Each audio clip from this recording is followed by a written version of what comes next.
Então damos início hoje à Escola Bíblica Dominical, aqui na Igreja Presbiteriana Pedras Vivas. E a ideia que nós tivemos é de estudar a Confissão de Fé de Westminster. E o porquê isso? Eu vou falar um pouco sobre isso, mas por sermos uma igreja presbiteriana, isso é muito importante, eu vou mostrar o porquê. Antes de começar, esse é o material de apoio que eu vou utilizar. Então, se de alguma forma os irmãos conseguirem ter acesso a esse livro, basicamente é o meu material principal, é a minha referência bibliográfica, é esse material e é esse figura aqui, esse homem abençoado por Deus que escreveu esse livro. Tive o privilégio de estudar com ele. E então, todas as vezes que os irmãos virem num texto que eu colocar aqui entre aspas, são falas dele.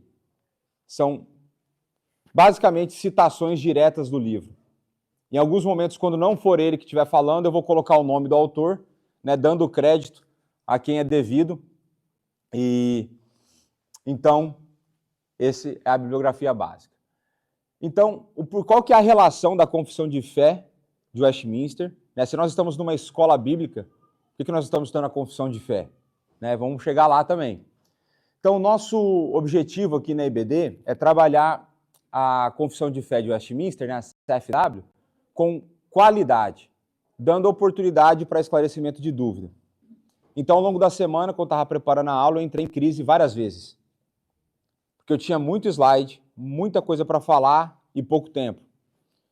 E aí a decisão que eu tomei foi, eu vou falando, eu vou explicando, os irmãos podem perguntar a hora que quiserem, nós vamos interagindo, eu paro a hora que eu tiver que parar e retomo na próxima semana. Tá? Porque a ideia aqui não é bater uma meta de, conseguimos ver a confissão em um semestre, ou conseguimos ver a confissão de fé em um ano. A nossa ideia é conseguir ver a confissão de fé e entender a confissão de fé. E a gente vai ver que a relação da confissão de fé com as escrituras é muito próxima. É muito próxima. Então, portanto, não fique com vergonha, perguntem. Tá certo? Normalmente, não é sempre, mas normalmente pergunta ruim é aquela que não é feita. Tem pergunta ruim? Existe. Mas, normalmente, a pior é aquela que não é feita. Tá bom? O importante é você não ir embora para casa com dúvida. E por que é importante da confissão de fé? Porque uma adequada compreensão da confissão de fé nos levará a uma melhor compreensão das Escrituras, que nos conduzirá no caminho de aperfeiçoamento como cristãos. Então, a confissão de fé, ela é, num certo sentido, um guia de estudo para a própria Bíblia. E a gente vai entender como que essa confissão foi estruturada. Eu vou dar um panorama histórico breve e vocês vão começar a ter uma noção do valor dela. Uma outra coisa importante é que você pode estudar a confissão de fé em casa. Existem hoje várias versões da confissão, traduzidas já para o português, disponíveis na internet de maneira legal e gratuita. Então você vai ter o texto da confissão de fé e você vai ter ali todas as referências bíblicas que dão base para aquilo que eles estão falando. Então a confissão de fé, ela não é um achismo de algumas pessoas. Ela foi um estudo teológico feito ao longo de muitos anos. E a gente vai ver quantos anos foi isso aí também. E aqui, eu, junto com vocês, eu estou numa busca por equilíbrio. O que é essa busca por equilíbrio? Eu não quero ser o professor aqui que vai chegar e vai dar um monte de conteúdo e que vai ser entediante para a maioria. Se eu estiver fazendo isso, depois me procure no particular, não fica me expondo, me envergonhando também não, tá certo? Mas me procure depois e fala, acho que o senhor passou um pouco do ponto aqui, ficou muito chato, porque tem coisas que são atrativas para algumas pessoas e não para outras. O que eu não vou reduzir? Eu não vou reduzir a quantidade de Bíblia que a gente vai ver. Eu posso reduzir outras informações, agora a quantidade de Bíblia eu não mexo. Tá certo? E uma coisa importante, nós não estamos transmitindo a EBD, a Escola Bíblica. Por que nós não estamos transmitindo a EBD? Porque a gente quer que você não fique com vergonha de fazer a pergunta e essa pergunta alcance o mundo. Tá certo? Então a ideia é ter um ambiente nosso, onde nós teremos liberdade para conversar. mas nós faremos uma gravação.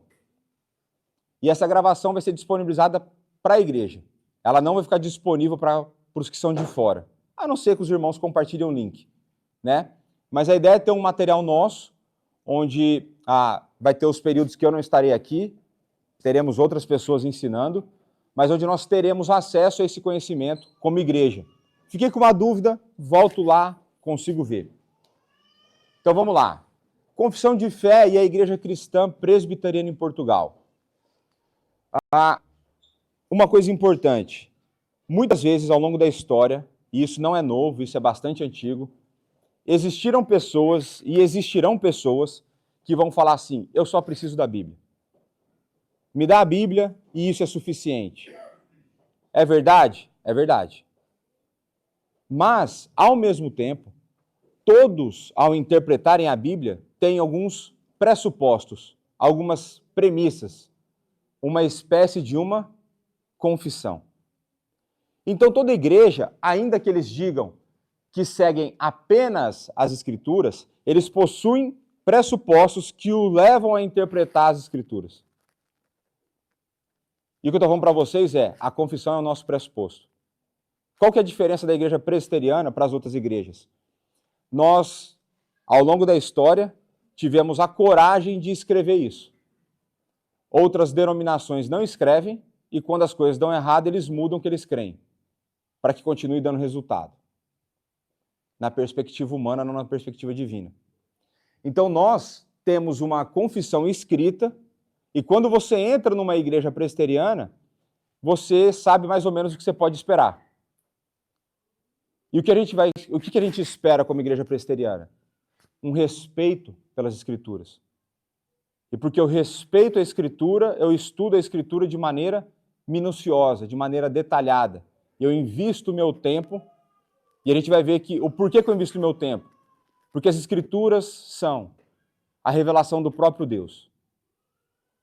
E é por isso que ela é digna da minha devoção, no sentido de gastar o meu tempo tentando entendê-la. Tá bom? Então, todo mundo tem uma confissão. Alguns têm coragem de dizer, outros não têm. Historicamente, pela graça de Deus, nós, presbiterianos, temos tido essa coragem de não apenas dizermos, mas buscarmos ser fiéis àquilo que nós dizemos. Isso é outra coisa importante sobre a vida cristã. Normalmente, nós declararemos que nós cremos numa coisa, mas nós viveremos num outro patamar, normalmente abaixo daquilo que nós cremos. Muitos vão dizer que isso é o quê? Hipocrisia. E num certo sentido é verdade. Todos nós somos hipócritas num certo nível. Qual que é o grande desafio nosso, como cristãos dependentes da graça de Deus? É fazer com que essa distância seja cada vez menor, não abaixando a régua daquilo que nós cremos, mas tendo o nosso ser trabalhados pela graça de Deus e sendo cada vez mais santos. E a gente vai ver um pouco disso hoje na pregação. Então, a Igreja Cristã Presbiteriana de Portugal ela é uma denominação confessional. Normalmente, as presbiterianas são. E isso significa que nós seguimos esses 3 símbolos de fé. A Confissão de Fé de Westminster, o Catecismo Maior e o Brevíssimo Catecismo, certo? Aqui é o Brevíssimo Catecismo. E todos esses são documentos históricos que foram desenvolvidos recentemente, no século XVII, tá certo? 1600 e alguma coisa, e estão disponíveis, então, gratuitamente na internet. A Confissão de Fé, um sistema doutrinário, 33 capítulos, cada capítulo com alguns parágrafos. Eu acredito que nós gastaremos pelo menos 3 semanas no primeiro capítulo. O primeiro capítulo fala sobre as Sagradas Escrituras e o primeiro capítulo tem 10 parágrafos. E eu quero mostrar muito das referências bíblicas e construir aqui um conhecimento importante para nós a respeito das Sagradas Escrituras. Os catecismos, eles são usados para memorização de coisas importantes, sistema de perguntas e respostas.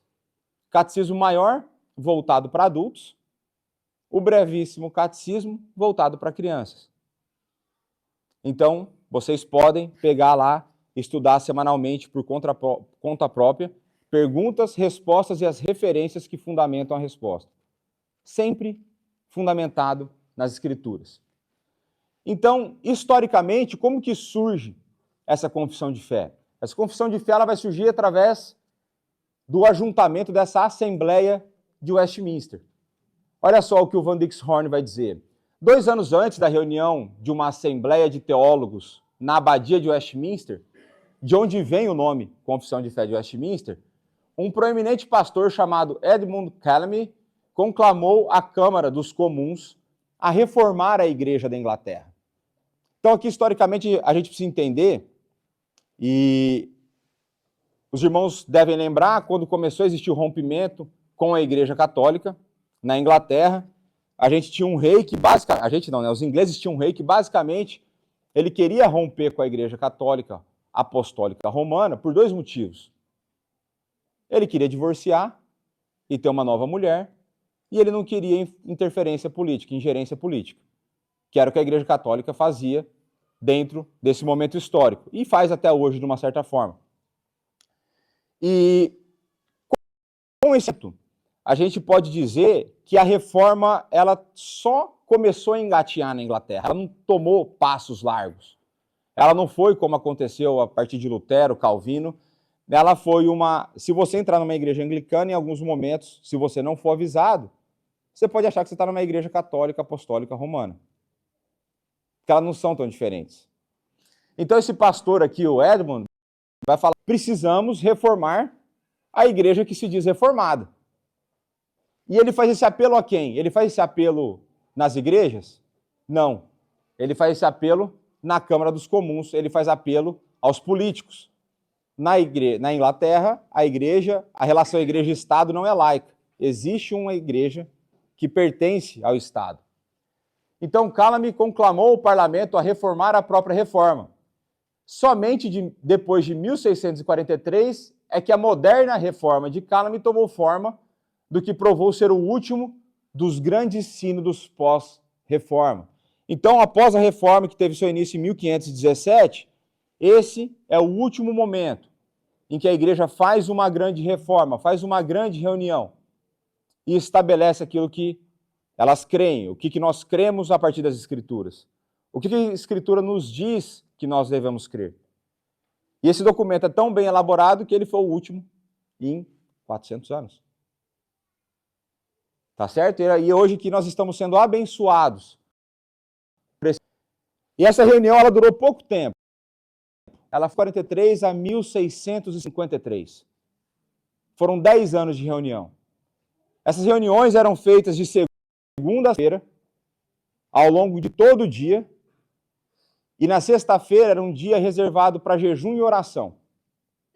Na sexta-feira era o dia em que esses homens, por conta das discussões acaloradas, faziam as suas confissões de pecado. E as atas nos mostram que orações breves duravam 20 minutos. Orações breves de confissão de pecado eram de 20 minutos. Nós temos registros de oração que duraram mais de 2 horas, confessando pecados. É desse tipo de homem que a gente está falando, que se reuniu para escrever esse documento que a gente está estudando. Quantos teólogos foram? 120 homens, durante 10 anos, de segunda a sexta-feira, fazendo esse documento. Por isso, esse é um documento que passou por pouquíssimas revisões ao longo da história. Pouquíssimas revisões. E a responsabilidade da Assembleia era propor ao parlamento correções que pudessem ser necessárias nas estruturas existentes, no culto e no ensino da igreja. Era uma reforma completa. Era uma reforma que abrangeria, que mudaria a igreja não só na Inglaterra, mas no mundo. E aí aqui vem a parte da minha tentativa de convencê-los de que vale a pena acordar no domingo de manhã para vir aqui estudar a confissão de fé. Por que estudar a confissão de fé? E aqui o Van Dix Horn vai dizer que todos que examinam as suas páginas encontrarão um resumo seguro da verdade para a vida.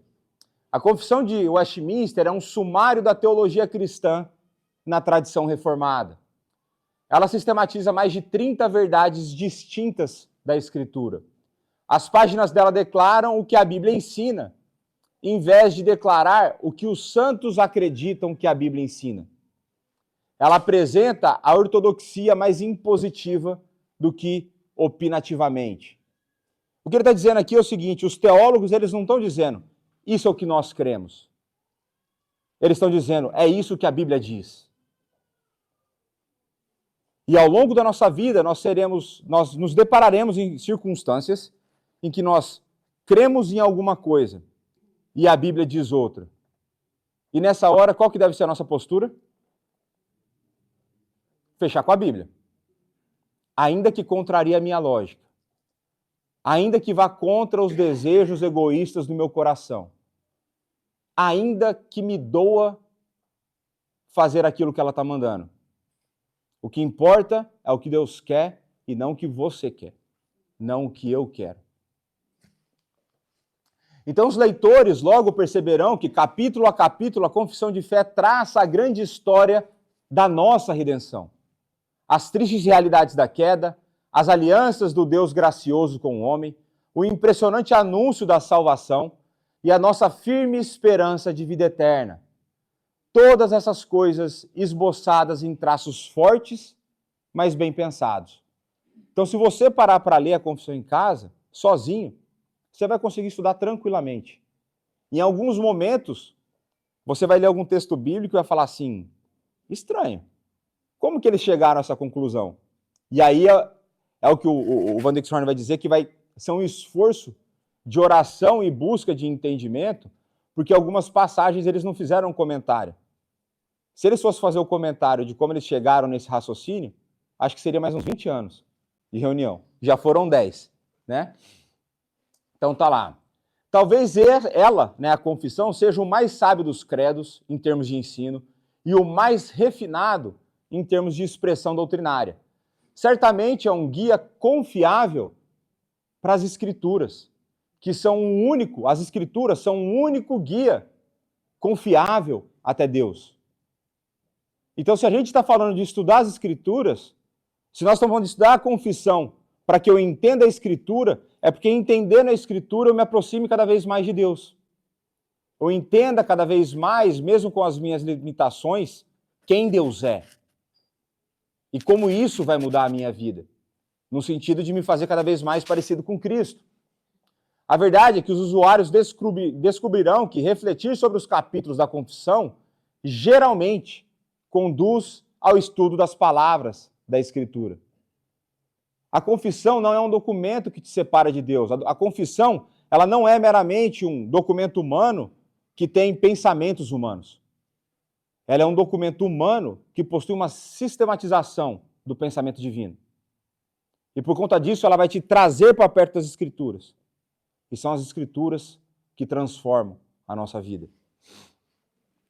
Então, não há muitos outros exercícios em cujo investimento de tempo seja tão lucrativo. Então, quais são os aspectos positivos aí? O primeiro aspecto positivo é a coerência e a clareza dos capítulos cuidadosamente definidos. Cada um deles organizado ao redor de um tema bíblico ou doutrinário principal. Por exemplo, o primeiro capítulo da Confissão de Fé é sobre as Escrituras. Por quê? Porque é nela que a nossa fé está fundamentada. É nela que o cristianismo se fundamenta. Se nós não tivermos uma boa doutrina das Escrituras, se as Escrituras não forem quem elas dizem que elas são, a nossa fé é vã. Nós estaremos nos levantando domingo cedo para vir aqui de maneira inútil. É essa a importância das Escrituras para a fé cristã. É a revelação do próprio Deus.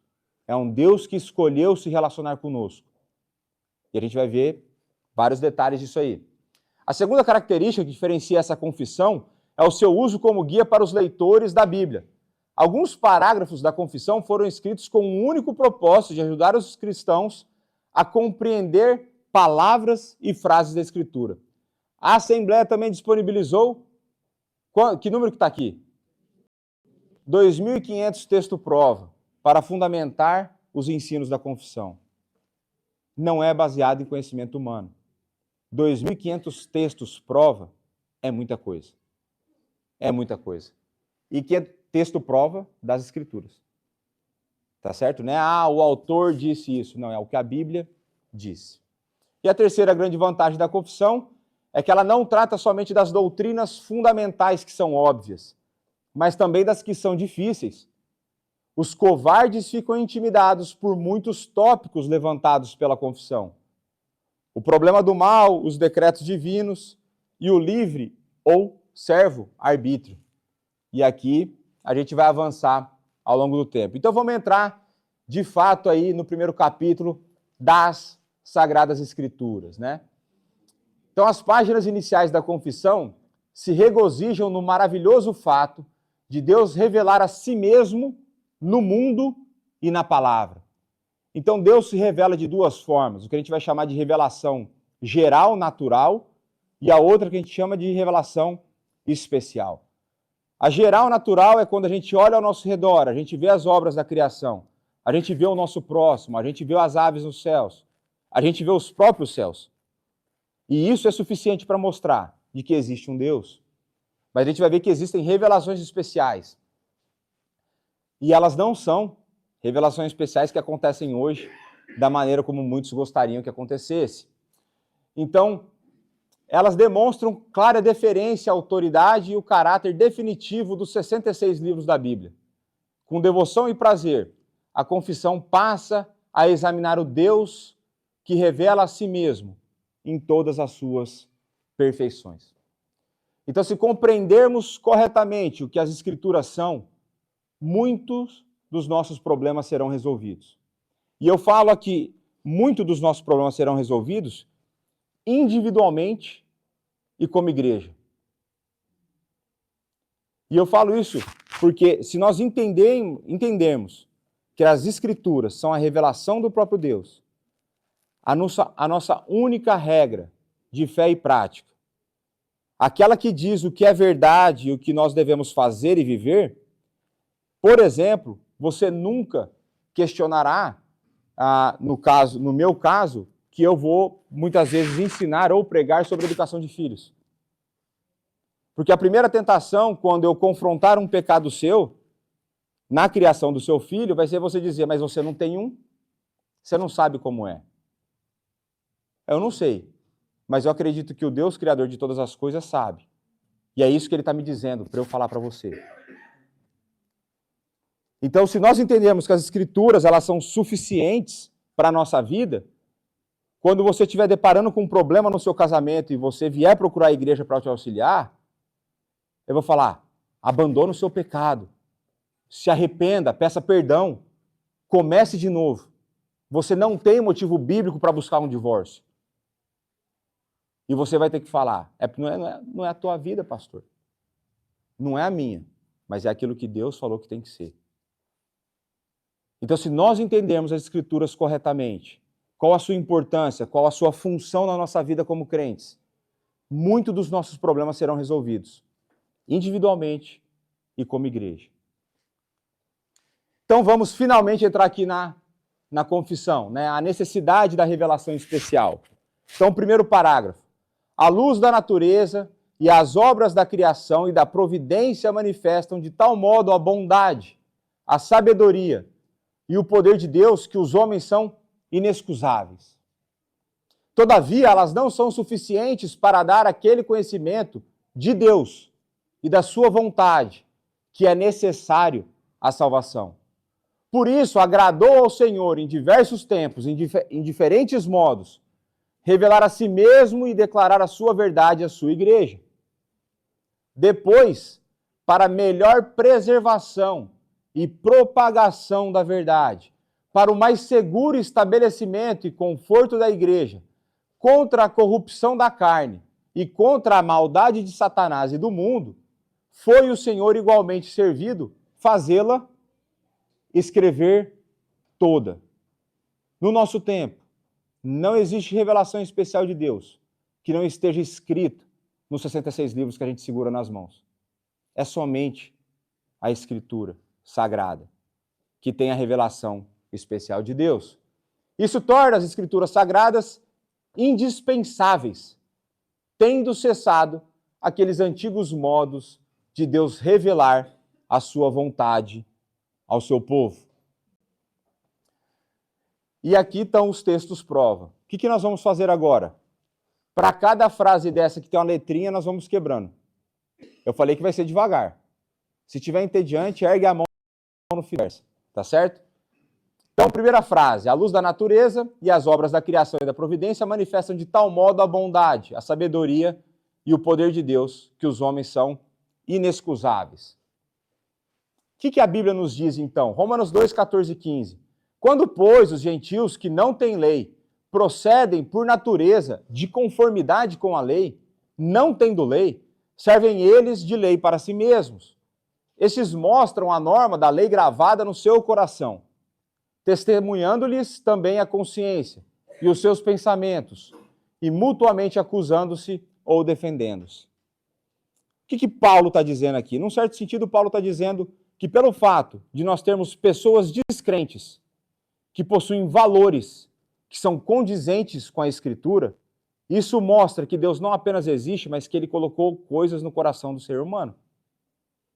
Por exemplo, quando você vê um ímpio, um descrente, sendo contra o aborto, sendo contra a legalização de drogas, mas espera aí, ele não acredita em Deus. Como que ele tem isso? Porque se eu não acreditasse em Deus, eu quero mais é que tudo se exploda. Eu não me preocupo com essas coisas. Mas não. Existe algo colocado ali dentro. Existe algo que Deus implantou no ser humano. Naturalmente, essas ênfases serão diferentes dependendo da pessoa. Porque, como eu já conversei com alguns aqui, a depravação total trazida pelo pecado, ela afeta as pessoas de diferentes maneiras. E, por exemplo, aquilo que é difícil para mim, um pecado que é difícil para mim, provavelmente não será difícil para você. E vice-versa. Nós temos as nossas próprias lutas, né? Mas então Paulo nos mostra que o descrente que segue valores que são condizentes com a nossa fé, isso mostra a existência de Deus. Romanos 2, 19 e 20. Porquanto que de Deus se pode conhecer, é manifesto entre eles. Porque Deus lhes manifestou. Porque os atributos invisíveis de Deus, assim o seu eterno poder, como também a sua própria divindade, claramente se reconhecem. Desde quando? Desde o princípio do mundo, sendo percebidos por meio das coisas que foram criadas. Tais homens são, por isso, indesculpáveis. Paulo está dizendo para nós aqui, é que por conta, através das obras da criação, nós podemos ver que existe um Deus que é sábio, um Deus que é poderoso, um Deus que é criativo, que criou. E assim, se você começar a olhar a criação, eu fico assim, maravilhado com o oceano. Às vezes eu fico pensando, quantos litros de água será que tem? Como que pode algo inanimado, né, sem vida, com tanta potência e tanta força? E eu olho para isso e falo assim, existe um Deus. E é por conta disso que ninguém tem a desculpa de dizer, mas Deus nunca se revelou para mim. Basta olhar para o lado. Basta olhar para as coisas que existem. Mas vamos seguir aqui. Salmo 19, 1 a 3. Os céus proclamam a glória de Deus e o firmamento anuncia as obras das suas mãos. Um dia discursa outro dia, uma noite revela conhecimento outra noite. Não há linguagem, nem há palavras, e deles não se ouve nenhum som. E eu amo essas coisas na Escritura. Os céus proclamam, mas nada se ouve. Esse é o poder de Deus. Deus é tão poderoso que ele se proclama, ele se anuncia no silêncio das coisas sem palavra. Esse é o Deus que nós servimos. Então, segundo Paulo, a revelação geral, torna todas as pessoas indesculpáveis diante de Deus.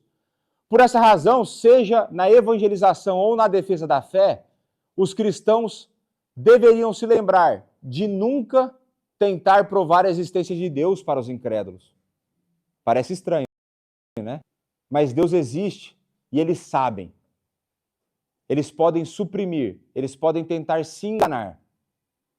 a gente não precisa lembrar. Deus existe, começa a partir daí a conversa. Uma vez que Deus existe, é assim que funciona.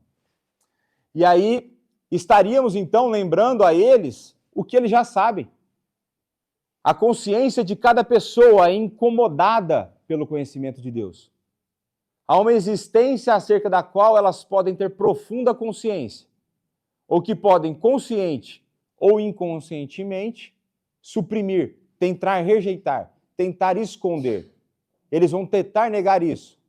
Eles vão se enganar dizendo: Deus não existe.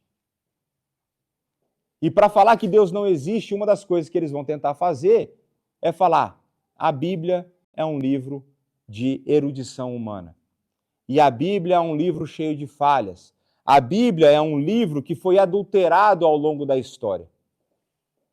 E aqui eu vou mostrar hoje, que a gente não precisa disso, mas eu vou mostrar hoje, que a gente tem muita evidência mostrando a integridade das Escrituras ao longo da história. Mas vamos caminhar aqui. Todavia, elas não são suficientes para dar aquele conhecimento de Deus e da sua vontade que é necessária à salvação. Então, aqui o que eles estão fazendo? Fala, olha, Deus se revela na criação. Mas essa revelação apenas condena, ela não salva. Para a gente ter acesso ao conhecimento que traz salvação, e é por isso a importância das Escrituras, nós precisamos de algo diferente. A revelação geral não fala para você a maneira como você deve viver. Ela não fala a quem você deve e como você deve adorar a Deus. Então, existe uma necessidade de uma revelação especial. E o que é impressionante nessa história? A gente precisa? Deus deu. Deus se revelou. E Deus mandou registrar. Então, 1 Coríntios 1, 21, visto como na sabedoria de Deus, o mundo não o conheceu por sua própria sabedoria, ou seja, nós nunca conheceremos a Deus através da sabedoria humana. Não existe espaço e nós não temos condições para isso. Aprove a Deus salvar os que creem pela loucura da pregação. Isso é uma das coisas que eu gosto. Então, a vida de pastor, todo mundo acha que pastor é certinho, a vida do pastor é a loucura. É a loucura da pregação. É a loucura dos incompetentes que são chamados para servir um Deus competente. É a loucura daqueles que nada têm a oferecer, mas são chamados para dar tudo a todos. Então, ser pastor é bem legal. Vamos lá. 1 Coríntios 2, 13 e 14. Disso também falamos, não em palavras ensinadas pela sabedoria humana, mas ensinadas pelo Espírito, conferindo coisas espirituais com espirituais. Ora, o homem natural não aceita as coisas do Espírito de Deus, porque eles são loucura. Por isso que normalmente pastor não é normal. Tá certo? E não pode entendê-las, porque elas se discernem espiritualmente. Aqui é uma coisa bastante importante que Paulo está ensinando para a igreja em Corinto. A nossa vida se resume na dependência de Deus para a nossa existência, para a nossa compreensão, para nós podermos fazer aquilo que nós devemos fazer. Não existe espaço na nossa existência para uma busca de autonomia. Você não foi feito para ser um ser autônomo e independente. Você é um bebê chorão que depende de Deus. É no alimento, é na condição do dia a dia, é para o nosso crescimento. A sabedoria humana não é ilimitada, como Paulo lembrou repetidamente aos coríntios, que era um povo bastante arrogante. Um dia nós vamos ter o privilégio de estudar a carta aos coríntios. Bastante arrogante. Vamos falar sobre dons, vamos falar sobre ordem no culto, o que pode e o que não pode fazer, se eu posso ficar falando alto, quando... Vocês vão entender. Então vamos lá. A pessoa mais criteriosa ou pensativa não achará esperança ao olhar para dentro de si. Nenhum explorador encontrará o caminho da vida eterna, simplesmente viajando por essa imensa criação. A ideia é que nós, a parte de Deus, nada temos de bom. Não adianta olhar para dentro que hoje é uma mentira que é muito vendida, olhe para dentro de si, descubra quem você é. Meu amigo, se você descobrir quem você é, você está perdido num certo sentido. Mas você vai começar a se encontrar no sentido de que você vai ver que você não presta. Tá certo? Como eu não presto. Tudo que eu estou falando para vocês aplica a mim, tá? Então, a ideia é de que não existe esperança dentro do homem. A esperança é externa. E ela não é apenas externa, ela é completamente diferente de nós. A esperança que nós temos é no Cristo perfeito. É no Espírito que vem e age sobre nós. Por isso, né, uma vez que nós não temos a revelação necessária para a salvação na criação, por isso, agradou ao Senhor. Ele não foi forçado a fazer. Ele tem prazer em se relacionar comigo e com você. Por isso, se agradou ao Senhor em diversos tempos e de diferentes modos, revelar a si mesmo e declarar a sua vontade a quem? A sua igreja. Pergunta: Antigo Testamento é Bíblia ou não? Então Deus declarou a sua vontade à sua igreja no Antigo Testamento. Então os nossos irmãos daquela época, que naquela época tinham o nome de judeus, já eram a igreja de Deus. Então vamos ver aqui, Hebreus 1:1, texto bastante conhecido. Havendo Deus, que palavra é essa? Não é mais agora. Era em outrora, passado. Falado muitas vezes e de muitas maneiras. Isso aqui é outrora. Aos pais pelos profetas. E essa é a experiência que a gente vai ter no Antigo Testamento. Vendo os profetas atuando, né? A gente vai falar um pouco sobre isso. Então, acima de tudo, o propósito da Escritura é revelar quem? A Deus. Nenhum outro assunto, senão o próprio Deus, poderia ser digno de tal livro. Tão grande é a magnitude e o impacto da autorrevelação de Deus e tudo o que ela acarreta, ou seja, Deus se revela e isso acarreta mudanças, pensamentos em nós e na nossa existência, que às vezes o secundário nos tira o foco do principal. Por isso, essa confissão nos lembra do óbvio. A Bíblia é um livro sobre Deus. Então, o que o Van Dixhoorn está dizendo aqui é o seguinte: a Bíblia é tão rica, Deus é tão infinito, que da maneira como ele se revela, é tão encantador, que muitas vezes nós perderemos muito tempo em assuntos que não são o principal. Ou então nós vamos tentar descobrir como todas as coisas acontecem em todos os detalhes da existência humana, e não apenas da existência humana, mas também da vida que há por vir. Por exemplo, eu adoraria saber todos os detalhes de como será na eternidade novo céu e na nova terra. Mais alguém gostaria de saber isso? Porque eu recebo várias perguntas desse tipo. Só que qual que é o ponto? O ponto é o que a Bíblia nos revela sobre essa próxima vida? Ela nos revela que nós estaremos com quem? Com o próprio Deus. Aquele que um dia se encarnou e habitou aqui, habitará conosco. Você acha que eu preciso saber muito mais do que isso? Por conta disso, eu já queria morrer agora. Parar de lutar com o meu pecado, parar dessa vida que às vezes é enfadonha e já está lá, usufruindo disso. Então a confissão nos lembra que a vida cristã não é uma vida para elucubrações distintas e de vários assuntos e perder tempo com várias coisas tentando entender o mundo todo. Porque você é bem mais limitado do que você imagina. Eu já estou chegando a essa conclusão tem um tempo. E é duro, é humilhante. Mas o que a confissão nos fala é: se apegue a Deus. Naquilo que você não entende, creia que o que ele está falando é verdade. Então vamos seguir. Depois, então, o que me impressiona na graça divina é que sempre tem uma coisa melhor que vem. Então depois, para melhor preservação. E olha só a visão missionária da Confissão de Fé de Westminster, em 1643. Não só preservação, mas propagação.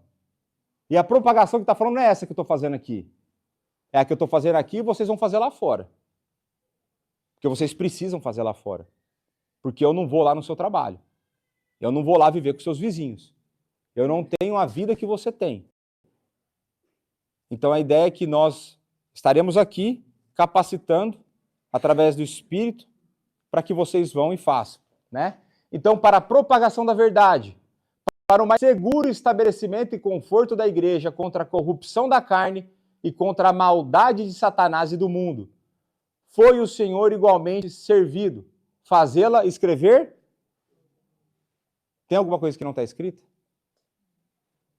Então, tudo que você precisa saber está revelado. Se não está revelado, adivinha? Não precisa saber, não é da tua conta. Tá certo? Aí você vai em Deuteronômio 29, 29, ele vai dizer que as coisas reveladas pertencem a nós e aos nossos filhos, para que nós obedeçamos. E as ocultas pertencem a quem? Aí, normalmente, como que a gente vive? Tentando descobrir a oculta e esquecendo da revelada. Não é? Nós somos cara de pau mesmo, né? Tem essa expressão aqui em Portugal, cara de pau? Tem? Tem? Então pronto. Então pronto. Então, e aí eu fazia uma outra pergunta. Quem foi servido fazer a Bíblia ser escrita? O que está escrito aqui? O Senhor. A intenção de Deus é o quê? Melhor preservação e propagação da verdade. Pergunta. Se Deus está no processo, tem chance de dar errado? Eu não preciso de mais nada. Para mim isso é suficiente para quê? Que a Bíblia que nós temos hoje é a Bíblia que foi escrita. Por Deus inspirou homens para que escrevessem. Eu não preciso de mais nada além disso. Mas, eu acho que é o próximo slide. Mas a gente vai ver que existem outras coisas que apenas mostram que o que nós cremos é verdade. Mas olha só que Provérbios 22, 19 a 21 diz. Para que a tua confiança esteja no Senhor, quero dar-te hoje a instrução, a ti mesmo. Porventura não te escrevi excelentes coisas acerca de conselhos e conhecimentos? Para mostrar-te a certeza das palavras da verdade, a fim de que possas responder claramente aos que te enviarem? Certeza da verdade. Responder com clareza. É isso que a gente obtém nas Escrituras. E olha só Lucas 1, 3, 4. E aqui, deixa eu voltar aqui, pronto. Eu quero que vocês entendam que a inspiração divina, ela não exclui a capacidade e o esforço humano que foi colocado na operação, na realização daquela obra. Deus, ele capacita, Deus, ele inspira, Deus, pela sua graça, age em seres humanos, e esses seres humanos se esforçam, eles não são marionetes. E aqui é aquela hora das coisas que a gente não entende. Soberania divina, responsabilidade humana. São coisas difíceis de entender. Eu não consegui até hoje, mas eu sei que as duas são verdades. Por que eu sei que as duas são verdade? Porque as duas são ensinadas nas Escrituras. Claramente ensinadas nas Escrituras. E eu quero dizer para vocês que a obra de inspiração para o registro da Escritura não era uma pessoa entrando num transe estático, recebendo o Espírito e escrevendo algo como um louco. Nós veremos em Lucas que Lucas foi um dos grandes historiadores da história. Lucas fez um trabalho de composição histórica melhor do que os historiadores da época. Aqueles que acusam de que a Bíblia é um conto de fadas e que não é história de fato, não conhecem a história propriamente dita. Porque a Bíblia relata a história dos de fora. E isso é evidenciado por aqueles que estudam. Historiadores descrentes olham e conseguem identificar. Pô, na época ninguém fazia isso aqui. E veja como o evangelho relatado por Lucas não é a obra de alguém estaticamente possuído por um espírito escrito, mas é a ação de Deus através das competências que ele dá a cada um e os dons que ele dá a cada um. Olha Lucas dizendo, Igualmente a mim, me pareceu bem, depois de... O que está escrito aqui? Então, Lucas, vocês sabem que ele era médico, parece ser um cara bastante dado ao estudo. Ele faz um trabalho aqui de doutorado. Acurada investigação. Ele pesquisou, ele entrevistou, ele leu. Ele não foi no... me disseram que só. Ele foi atrás para ver se isso era fato. De tudo, desde a sua origem. Dar-te por escrito, excelentíssimo Teófilo, uma exposição em ordem. É trabalho acadêmico sério. É trabalho acadêmico sério. Para que tenhas o quê? Do quê? Então, Lucas está clamando. O que eu falo aqui é verdade. E não apenas o que eu falo é verdade, o que você foi criado é verdade. Aquilo que você foi ensinado é verdade. Pergunta, Teófilo foi ensinado através do Evangelho de Lucas? Depois, mas ele já tinha ensinado em alguma coisa antes. Então tem mais coisa que é verdade. Então Deus queria a melhor preservação e propagação da verdade. Ele queria estabelecer firmemente a igreja contra 3 adversários incansáveis: a corrupção da carne, a maldade de Satanás e o mundo. Talvez você se lembre de como Isaías chamou os israelitas para a palavra de Deus quando o mundo os chamou para consultar os médiuns e os adivinhos. Nós seremos tentados, na nossa época, a deixar a Bíblia de lado por tendências que são criadas lá fora. Vou começar a polemizar aqui, tá? Criação de filhos.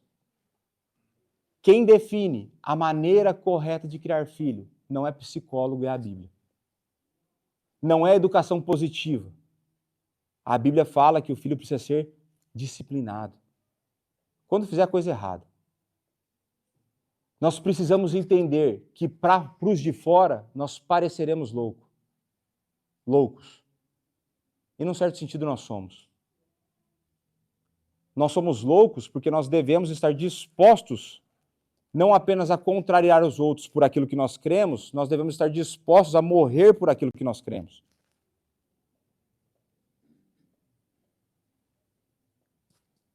Então, a Bíblia é quem define aquilo que nós devemos fazer e a maneira como nós devemos conduzir a nossa vida. Os lá de fora vão dizer muitas coisas, mas nós precisamos ouvir apenas aquilo que Deus disse. Então vamos lá. Ou de como também o nosso Senhor usou as Escrituras para refutar o próprio Satanás. Quem lembra aqui da tentação de Jesus no deserto? O que isso nos ensina? Isso nos ensina que existirão por aí igrejas que torturarão as Escrituras para defender doutrinas loucas. E aí vai de nós o estudar e conhecer da palavra, movidos pelo Espírito, através da graça, para falar, lê o capítulo todo, porque você está distorcendo o que está dito. Assim como Jesus fez, Jesus nos dá um exemplo de como nós devemos viver a nossa vida.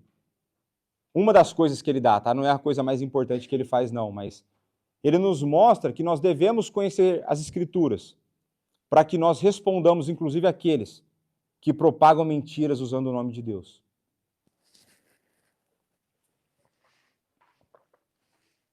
E a palavra de Deus visa nos dar certeza e conforto, mesmo contra os nossos piores inimigos. Muito mais deveríamos nós usá-la em nossas batalhas e tentações do dia a dia. A Bíblia é a revelação de Deus que está ao nosso alcance para auxílio imediato em todo o tempo. É isso que a confissão está nos mostrando. É o tempo todo nós temos acesso à revelação. Pensa, essas ilustrações elas não são tão boas, mas pensa aí num presidente que você gosta.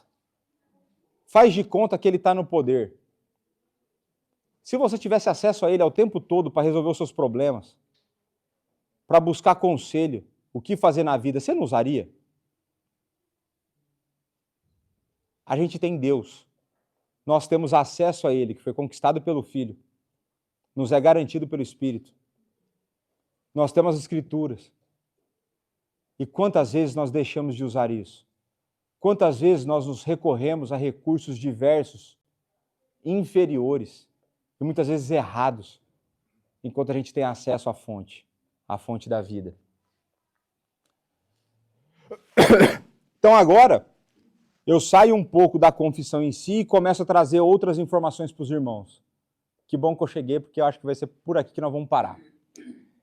E nós estamos no primeiro parágrafo. São só 10, mas a gente chega lá. A primeira coisa que eu quero que os irmãos entendam é: nós não temos mais acesso aos manuscritos originais das Escrituras.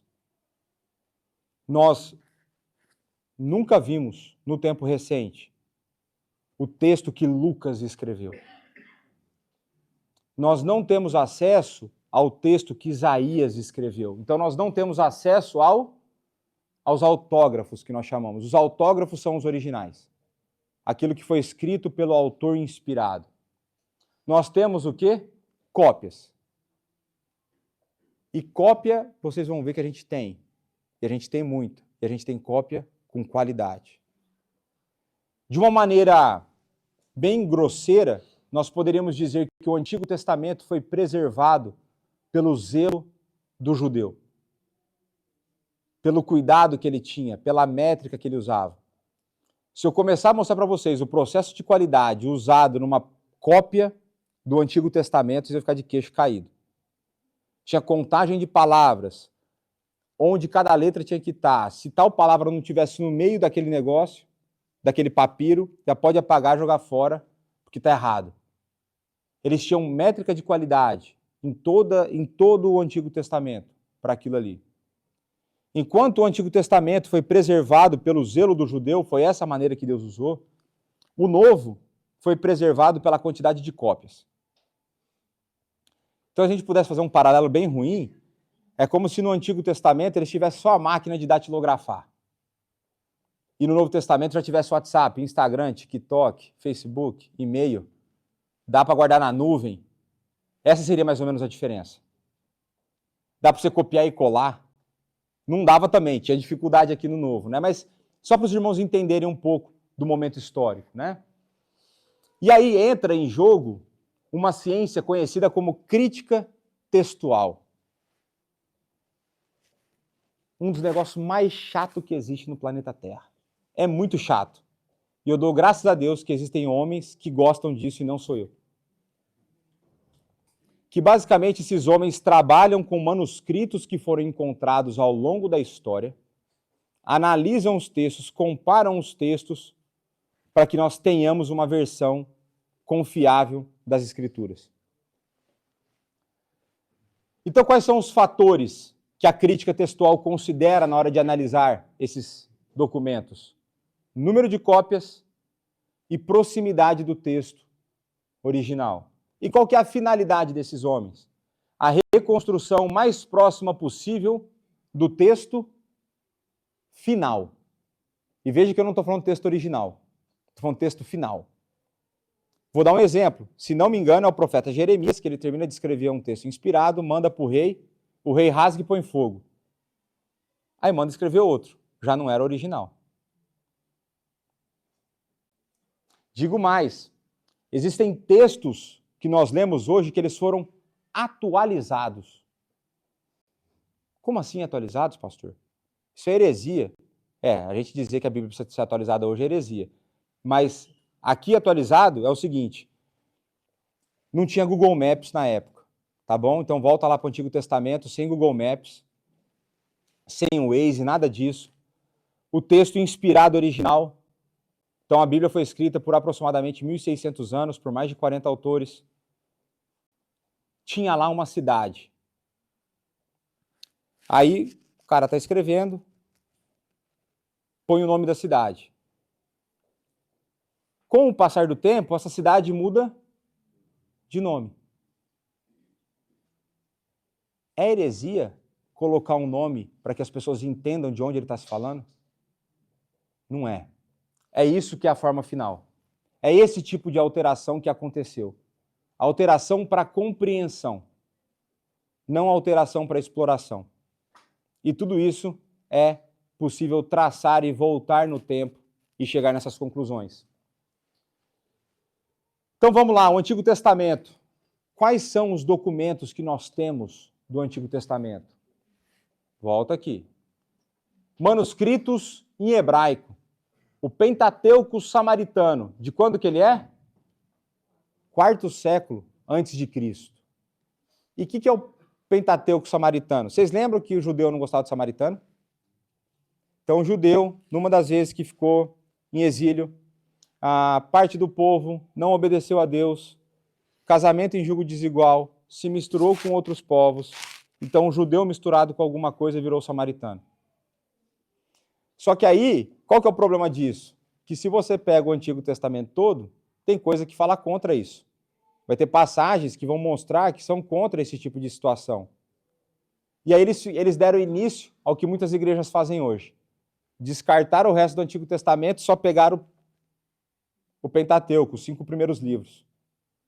Mas a gente tem, então, uma cópia relativamente confiável do quarto século antes de Cristo. Nós temos, então, e aí a nossa Bíblia, a nossa tradução em português é baseada aqui, fundamentada nesse texto massorético, que surge quando? Quando? Depois de Cristo. Está longe de quando foi escrito ou não? Bem longe. Bem longe. Mas são esses massoretas, Massoreta era o copiador do Antigo Testamento, que cria o método de qualidade que eu falei para vocês. Lembra? Quantidade de palavras, onde a palavra tinha que estar, versículo que estava em qual linha, não sei o que, tal. Foram esses massoretas que criaram a vocalização do hebraico para que nós, que não somos judeus, pudéssemos entender o hebraico. E ainda assim não é muito fácil, tá? E são esses que vão criar acentuações e divisões de texto para que nós pudéssemos entender. Agora, o que eu quero que você entenda? Vamos ser criticados por isso aqui, porque está longe. 7º século depois de Cristo. Mas aí, um dia, tinha, se não me engano, duas figuras andando pelo deserto, vagueando pelo deserto, e esses camaradas fizeram uma bendita descoberta. Qual foi essa descoberta? Eles acharam uma biblioteca no deserto, debaixo da areia. Essa biblioteca é conhecida como os rolos do Mar Morto. Quando que ela foi descoberta? Esses dias. Para historicamente falando, esses dias. 80 anos atrás. Qual que é o grande detalhe? Essas cópias que eles acharam, essa biblioteca, a biblioteca do Antigo Testamento. E essa biblioteca do Antigo Testamento que está lá, preservada de Deus, que foi encontrada por 2 doidos rodando pelo deserto, quando abriram esses textos, adivinha o que aconteceu? Bateu certinho com esse aqui, ó. Mas fala assim, mas pastor, foi em 1947. Foi. Mas esses manuscritos são pelo menos 1000 anos mais antigos do que esses. Esses rolos são a evidência mais recente e ao mesmo tempo mais antiga que nós temos de que quando Deus fala, Ele faz. Preserva com perfeição. Eles leram Isaías e bateu na vírgula. Meu amigo, pensa quando você estava na escola, você pegava o material de outra pessoa para copiar. Vocês que são menos novos, igual a mim, assim, né? A gente é mais antigo. O tanto de erro que não dava. Aquelas perguntas que você perdeu o ponto porque você copiou errado do quadro. Estamos falando aqui que bateu na vírgula. E não é só Isaías, não. São vários outros textos e vários outros manuscritos que ainda estão sendo processados. Se não bastasse isso, a gente tem ainda versões, traduções do Antigo Testamento em outras línguas, como os Targums aramaicos, século III a.C., Septuaginta, século II a.C. E essas versões, elas nos auxiliam muitas vezes a entender como esses livros eram interpretados na época. Que a gente vê a escolha da palavra na Septuaginta em grego, Ah, ele interpretou isso do hebraico para grego dessa forma? Ah, interessante. Então, estamos tranquilos aqui. Novo Testamento. Mas a gente já estava tranquilo mesmo antes disso, tá? Novo Testamento. São quase 6.000 cópias gregas. 6.000 cópias. Mais de 18.000 em outras línguas. Nós temos aqui o que nós chamamos de pais da igreja, que são a primeira geração, a segunda geração de crentes. Os discípulos dos discípulos. Os discípulos dos apóstolos. Eles citando esses livros. A cópia que nós temos hoje, distância de 40 e 50 anos da primeira versão que foi escrita. Esse tá, ó, facinho de acreditar. Todos são, né? E aí eu quero trazer para vocês uma coisa importante, o como a nossa crença deve se relacionar com a evidência, quando elas são favoráveis e desfavoráveis. Primeira coisa, se nós cremos nas Escrituras, nada mais deveria dar para você 1 ml de confiança naquilo que nós cremos. O que eu quero dizer com isso é, se eu entendo que esse livro que nós temos na nossa mão são a revelação de Deus, pouco importa se eles acharam o manuscrito ou não. Foi Deus quem me disse. Foi Deus quem me disse. Por que isso? Porque se eu começo a crer mais na Bíblia, porque nós achamos mais evidências, nós temos uma autoridade externa atribuindo valor para as Escrituras. E as Escrituras são absolutas, elas são únicas, elas são suficientes, elas são inerrantes. E elas são o resultado da ação de Deus na vida humana ao longo da história. Nós somos um povo que não precisamos de evidência, porque Deus simplesmente disse. E porque se Deus disser, e a evidência da realidade mostrar algo diferente, de duas uma. Ou essa evidência foi mal elaborada, ou eu vou manter minha fé e pouco me importa. E vou ser mais uma vez tido como louco. Esse é o ponto. Então, para nós, pouco importa se a evidência é favorável ou desfavorável. O que me importa é o que a Escritura diz. Porque é Deus dizendo, é Deus que se revela, é Deus quem preserva.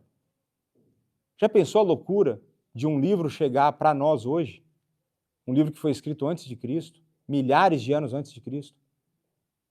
Numa época que não tinha nuvem, não tinha iCloud, não tinha Google, não tinha nada disso. E chegou e está batendo na vírgula. E aqui, para a gente encerrar, porque eu já estourei o tempo, o que eu acho interessante nos ditos pensadores do nosso tempo é o seguinte. Quem aqui duvida que Platão existiu? Ergue a mão. Tá, ninguém duvida que Platão existiu. Nem no meio acadêmico. No meio acadêmico, ninguém duvida que Platão existiu. Alguém duvida que Aristóteles existiu? Ninguém duvida. Ninguém duvida. Quando a gente olha para cá, Platão, ele viveu, e teoricamente foi escrito, aqui, ó, 427, 347 a.C. Qual que é a cópia mais recente que nós temos? 900 depois de Cristo. Mas ninguém está falando que o escrito de Platão foi adulterado. Ninguém está falando que o escrito de Platão foi dado por homens. Então a gente tem um gap aqui, ó, 1.200 anos. 7 cópias, meu amigo, 7 cópias. Platão, que é tido como um gênio. E o cara de fato é. Se ele existiu. 7 cópias. 7 cópias.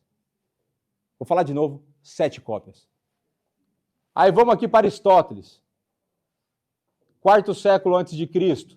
Qual que é a cópia mais recente aqui? Lê para mim. 1100 depois de Cristo. A distância temporal, 1.400 anos, meu amigo.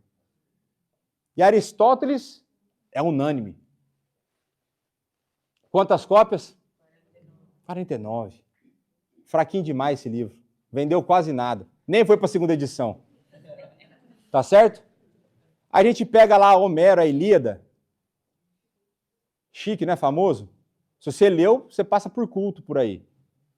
900 a.C., cópia mais recente, 400 a.C., 500 anos de gap. É, pastor, mas isso aí já está com 643. Bastante, né? Mas eu não estou duvidando de nenhum deles. Eu não estou duvidando de nenhum deles, que eles existiram. Não estou falando isso. O que eu estou mostrando é que o nosso, ele tem menos de 100 anos de gap. E nós temos quase 6.000 cópias. Dá para conversar? Não dá para conversar. Não tem diálogo. Quem fala que a Bíblia foi adulterada? Quem fala que a Bíblia é invenção humana?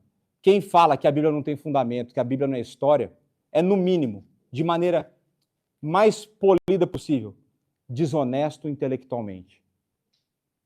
As outras coisas eu nem posso falar aqui, porque eu estou no papel de fantasiado de pastor. Eles são desonestos. Eles jogam de má fé. Porque não dá para conversar. 7 contra 6.000. Entendeu? Não dá. E nem terminei o primeiro parágrafo e nós vamos ter que terminar, porque eu já peguei muito tempo do pequeno almoço de vocês. Mas essa é a ideia. Nem abri para perguntas. Daí no pequeno almoço vocês podem me procurar se vocês tiverem alguma dúvida.